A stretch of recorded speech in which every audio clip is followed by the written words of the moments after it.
అమ్మని జనసేన అధినేత పవన్ కళ్యాణ్ తెలిపారు. తాను చేయలేని పాదయాత్ర లోకేష్ చేయడం ఆనందకరమని అన్నారు. వచ్చే ఎన్నికల్లో జనసేన టీడీపీ కూటమి అధికారంలోకి రాబోతోందని ధీమా వ్యక్తం చేశారు. ప్రజలంతా కలిసి జగన్ను గద్దెదించాలని పిలుపునిచ్చారు.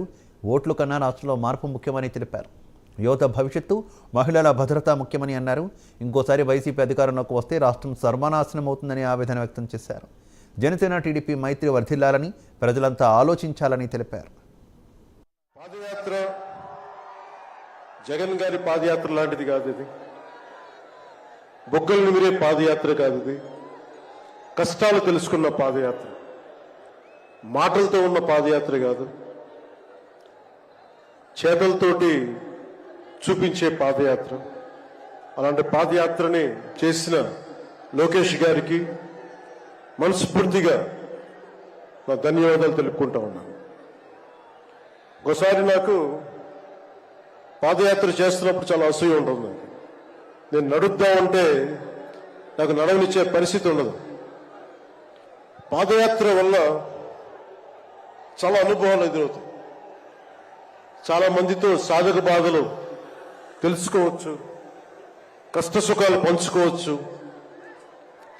అలాంటి అవకాశం నాకు లేనందుకు ఈరోజు నాకు చాలా బాధగా. అలాంటి నాకు రాని అవకాశాన్ని లోకేష్ గారు దిగ్విజయంగా చేయటం, పూర్తి చేయడం నాకు చాలా ఆనందంగా ఉంది.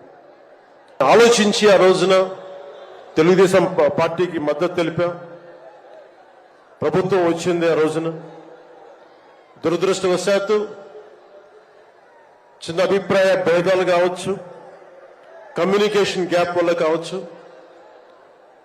2019లో అది ముందుకు తీసుకెళ్ళలేకపోయాం. ఆ తీసుకెళ్లలేని లోటు, దాని తాలూకు రియాక్షన్ వైఎస్ జగన్ ప్రభుత్వం వచ్చేసింది. నేను ఏ రోజున కూడా ఒక దశాబ్దం కాలం పాటు చాలా సుదీర్ఘమైన అనుభోగిలో రాజకీయాలకు ఈ ఆంధ్రప్రదేశ్కి కావాలి, నా వంతు కృషి నేను మద్దతు ఇద్దామని ఆ ప్రయత్నంలో మనం మిస్ అయ్యాం. దాన్ని ఈ 2024 మనం ప్రభుత్వాన్ని స్థాపిస్తున్నాం, మార్పు తీసుకొస్తున్నాం, జగన్ని ఇంటికి పంపించేస్తున్నాం.